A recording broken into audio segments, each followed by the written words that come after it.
Professor Tomlinson, may Annie and I please quickly ask you a few questions about the reflective journal assignment? It's just that we're a bit confused as to what you want us to include and discuss. Yes, of course. What are you having trouble with? Well, everything really. To start with, what should be included first in the reflective journal? Perhaps suggestions from others? No. Firstly, you should include the study goals you set yourself at the beginning of the module. This section should have been discussed in some detail towards the beginning of the course by Professor May. You should be able to find her suggestions on the slides she has provided the class online. OK, thank you, Professor. Could I also trouble you to take a brief look at my bibliography and footnotes? I feel like they're missing something. Most of our friends' bibliographies are longer. Well, looking at this, Annie, I can see that you have used a wide range of resources, which shows that you have made effective use of communication technology. As far as I can tell, you need not make any changes to this, although you might want to double-check that your referencing complies with the Harvard referencing style regulations. Oh, I'm very surprised you've said that. Thank you. Now I can set my mind at ease. Tom, you said you wanted to ask the professor about the achievement section.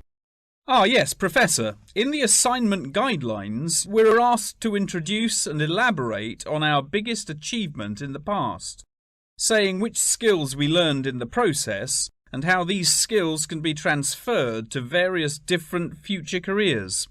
The only problem is that I don't know what my greatest achievement actually is. I've only ever worked as a waiter in a hotel restaurant during the summer holidays from university. If you worked as a waiter in a hotel restaurant, you're bound to have worked with other waiters as part of a team. Would you say that during your time as a waiter, you developed any leadership skills? Yes, well, I suppose I was asked to become the team leader of the food and beverage department, but that's hardly an achievement. You might not think so, but if you write that you were offered the position of the team leader, it shows a lot more about your character. For example, that you're charismatic and work well in a high-pressure situation. I never would have thought to write that down. Thank you. I guess I should start listening to others more often. Annie, do you have any more questions, or are you ready to go back to the library? Yeah, I think I've got everything I need. Thank you very much, Professor Tomlinson. That was really helpful. I'm actually starting to look forward to writing this now, and it should be a really useful exercise to prepare us for writing CVs and applying for jobs. It's shocking how bad I am at identifying my strengths and weaknesses.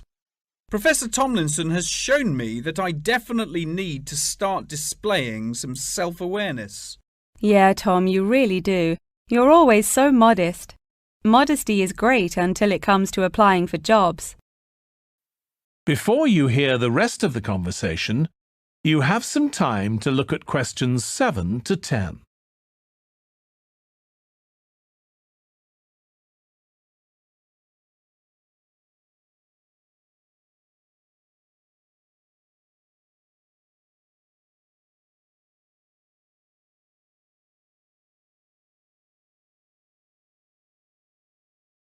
Now listen and answer questions 7 to 10. Oh no! I forgot to ask the professor about the section on identifying the skills gained through different activities. Do you remember? When it asks you, for example, whether writing an essay develops your study skills or your independent learning and so on. Oh goodness, we really should have asked him that. I've been having trouble with it too. It just seems like such a pointless task. What do you reckon the answers are? I think writing an essay might be a way of identifying and resolving a problem, because you have to state the problem in the introduction and then solve it. I'm not so sure about taking exams. I thought they were supposed to develop lots of different skill sets. If I really had to choose, I'd say that taking exams enables you to become more confident in yourself. Do you agree? Maybe. I really don't know either. What do you think about the last two? Making class notes and presentation notes. Oh, it's so difficult. I think making class notes has to be a way of becoming a more independent learner, because you yourself decide what the important information is and learn it. That reminds me, I find taking presentation notes is a disaster. The professors speak much too quickly, and I write much too slowly. That is the end of section 1. You now have half a minute to check your answers.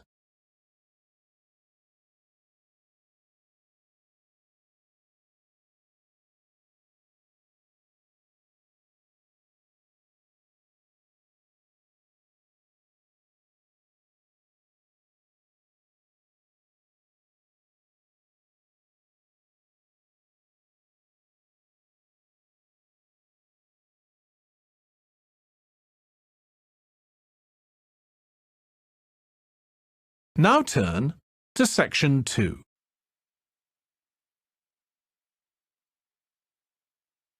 Section 2. You will hear a woman called Phoebe, who is training to be a teacher, talking to her tutor called Tony about research he has done in a school. First, you have some time to look at questions 11 to 15.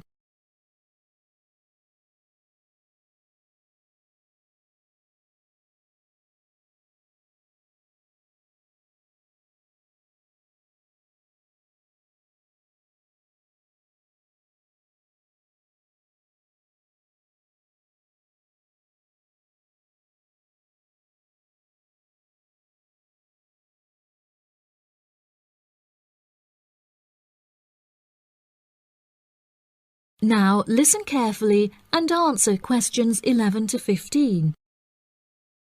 So, how did you get on with your school-based research, Phoebe? Well, it was exhausting, but really valuable. Good. What was the specific focus you chose? My title is Attitudes Towards Study Among 11 to 12-year-old Pupils. Right, and what made you choose that focus? Well, that's a bit difficult. Lots of my classmates decided on their focus really early on, mainly on the basis of what they thought would help in their future career, you know, in their first year's teaching. So that's what helped you decide? Actually, it was that I came across a book written by experienced teachers on student attitudes, and that motivated me to go for the topic. OK. So what were your research questions or issues? Well, I wanted to look at the ways students responded to different teachers, particularly focusing on whether very strict teachers made teenagers less motivated. And from your research, did you find that was true? No, not from what I saw, you know, from my 5 days observation, talking to people and so forth. OK.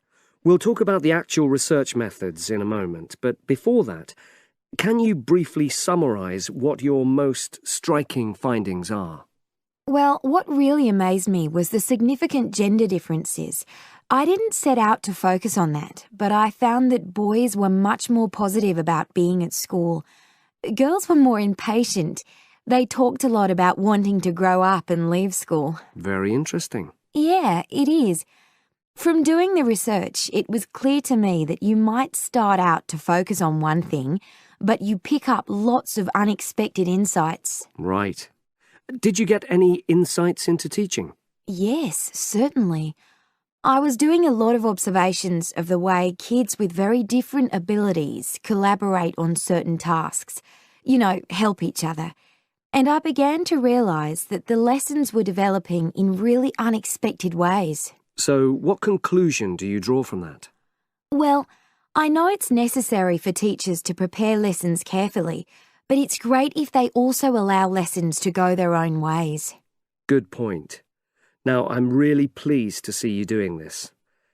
Analysing and drawing conclusions based on data. But surely this isn't proper data. Because it's derived from such small-scale research. Well, as long as you don't make grand claims for your findings, this data is entirely valid. I like the way you're already stepping back from the experience and thinking about what you've learned about research. Well done. But I know I could have done it better. As you become more experienced, You'll find ways to reduce the risk of difficulties. OK. Before you hear the rest of the talk, you have some time to look at questions 16 to 20.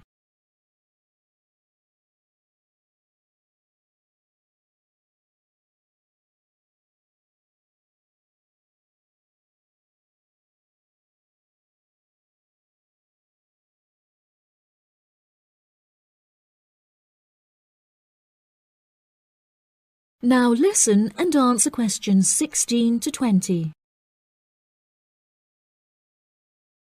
So, let's look in more detail at how you gathered your data. Let's start with lesson observation. Well, it generally went quite smoothly. I chose my focus and designed my checklist. Then teachers allowed me into their classes without any problems, which surprised me. It was afterwards that the grueling work started. Yeah, it's very time-consuming, isn't it? Making sense of analysing your observation notes. Absolutely. Much more so than interview data, for example. That was relatively easy to process, though I wanted to make sure I used a high-quality recorder to make transcription easier. And I had to wait until one became available. Right. And did you interview some kids as well? In the end, yes. I talked to 10, and they were great. I'd imagined I'd be bored listening to them, but... So it was easy to concentrate? Sure. One of the teachers was a bit worried about the ethics, whether it was right to interview young pupils, and it took a while for him to agree to let me talk to 3 of the kids in his class, but he relented in the end. Good. What other methods did you use? I experimented with questionnaires, but I really regret that now. I decided to share the work with another student, but we had such different agendas it ended up taking twice as long. That's a shame. It might be worth you reflecting on ways you might improve on that for future projects. You're right, yeah. OK. And the other thing I did was stills photography. I didn't take as many pictures as I'd hoped to. Lack of time? It's pretty easy just snapping away, but I wanted each snap to have a purpose, that would contribute to my research aims, and I found that difficult. Well, that's understandable, but remember... That is the end of section 2. You now have half a minute to check your answers.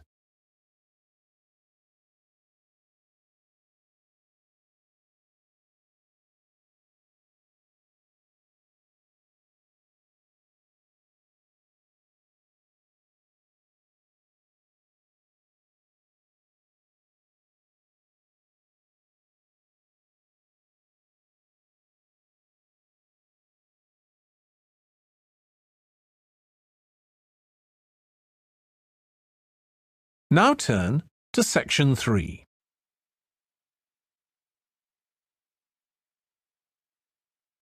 Section 3.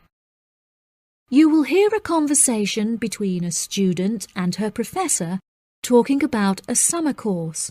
First, you have some time to look at questions 21 to 24.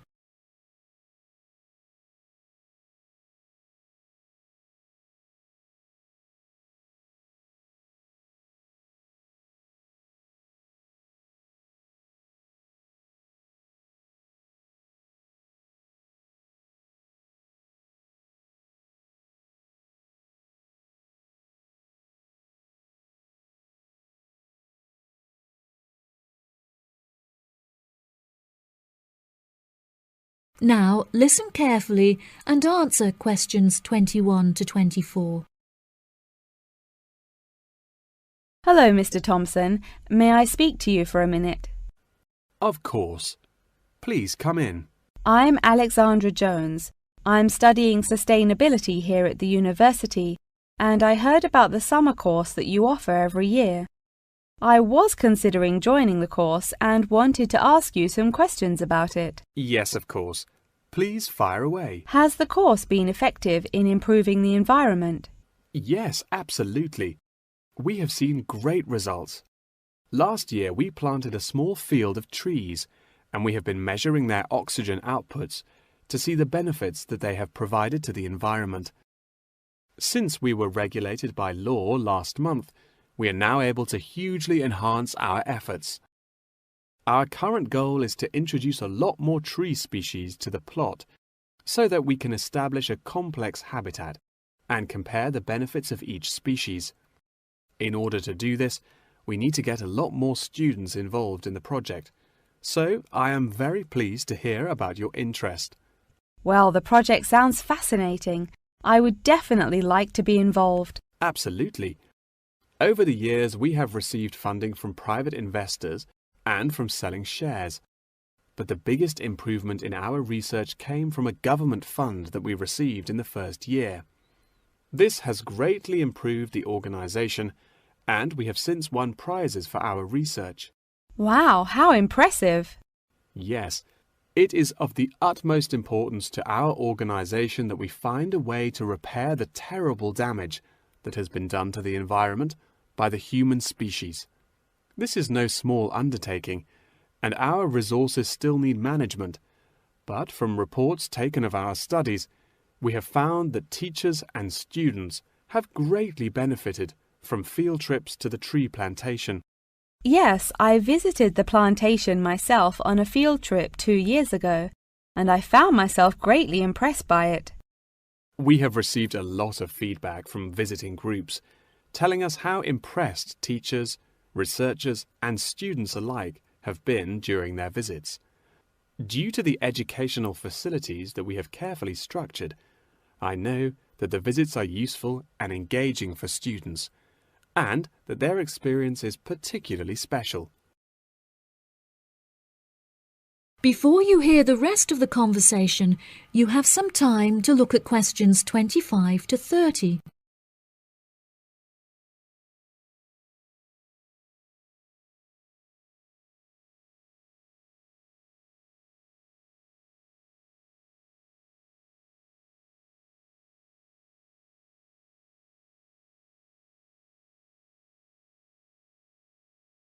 Now listen and answer questions 25 to 30. So, what is the particular focus of the organisation and the reports that it provides? I am personally very interested in soil erosion, so I knew that I definitely wanted to focus some of the report on this area. Before I set up the organisation, I looked up information on what areas were currently being researched, and I found that there were already studies into air pollution and water pollution. I obviously wanted to find a unique area to research, and so these were no good. I was tempted to look into the background of overgrazing, but the impacts of forest exploitation are far more devastating, and very little research has been carried out on this subject. So I decided that this should also form some focus for the report. Yes, that makes sense. What have you found to be the greatest benefits of the activities carried out by the organisation?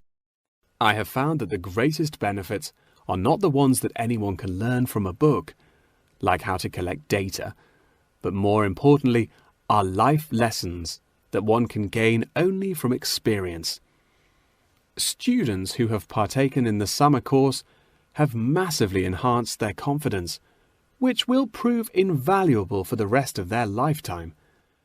The people who partake in the summer course already know the importance of environmental protection, so it is not important that we spend time teaching them this. Students instead benefit from learning the importance of punctuality, as each day they have to wake up early to make sure that they are not late for their practical experience sessions. If I decide to attend the summer course, what will I be doing for the rest of the time when no activities are going on? Well, we unfortunately don't yet have a library on site, so you would be unable to read reference books, although you are obviously welcome to bring some books of your own with you. We offer a range of fun hobbies, such as games and painting, for students to participate in outside of their classes. So you could participate in one of these activities. We do not offer tutorials outside of the scheduled classes. However, you are free to interview teachers and ask them any questions you may have about the research. Well, the course sounds fantastic. I would definitely like to participate during the summer. Thank you so much for your help. No problem at all. Here is a form with all of the details. I look forward to seeing you there. That is the end of section 3. You now have half a minute to check your answers.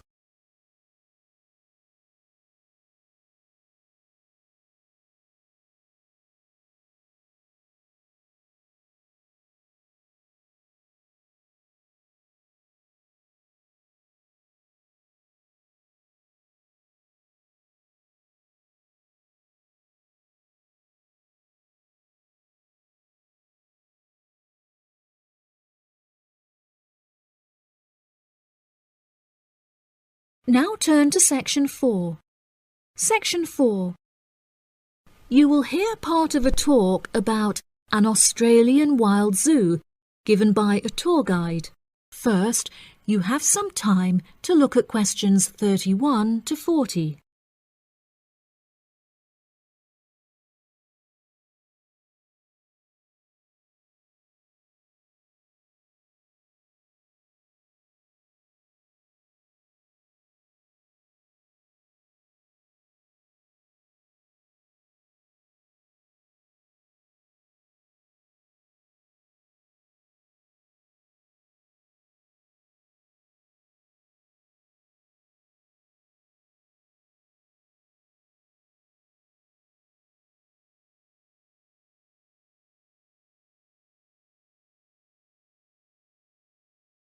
Now listen carefully and answer questions 31 to 40.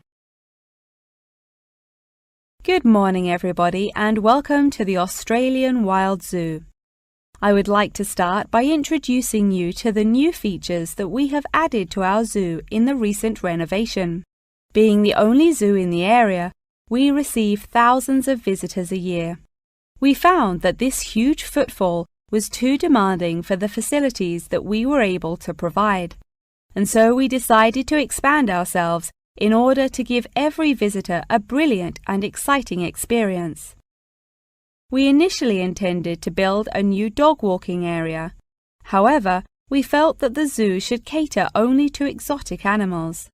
During our previous renovation, we expanded the exhibition centre, and so we felt that this time the zoo would benefit most from introducing a new batch of animals, so visitors can now see a whole range of new additions at the Australian Wild Zoo, including lions and bears.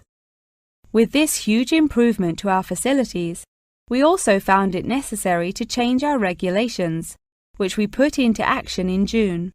We now allow visitors access to the zoo during weekdays, and as some of our newly added animals are nocturnal, guests may also now visit the animals late at night. Unfortunately, some visitors had started feeding the animals during these late-night viewing times, which disrupted their feeding pattern, and as a result, we had to ban food in the viewing areas. One of our most exciting additions to the zoo is our native kangaroo, who we have named Frisbee. For a fee of just $5, visitors can have their photo taken with him and have it printed onto a selection of items such as keyrings and mugs. At first, visitors were also allowed to feed Frisbee items that we provided, such as carrots and leaves. However, some guests started feeding him hamburgers and chips, so we were forced to forbid visitors from feeding him. As kangaroos are such calm animals, Frisbee isn't disturbed by the noises and shouting of visitors at the zoo, which has helped him to settle in at his new home very quickly. The Pie Dog Zone has been permanently closed throughout the winter period to allow the dogs to hibernate as they would in their natural habitat. We were very excited to be reopening the zone. However, unfortunately, we have been forced to close it temporarily as the result of a broken fence, which will take about 1 week to fix. We were intending to renovate the zone with the other construction that we were undertaking, but unfortunately we did not have sufficient funds. We understand that this temporary closure may disappoint our visitors, and so we have decided to offer a discounted price on our tickets for the next week. If you ask at the reception desk, they will happily direct you to the photo shop where you can purchase the ticket. The ticket will also entitle you to a 10% discount off any item in our gift shop, where we sell a range of items including postcards and fluffy toys.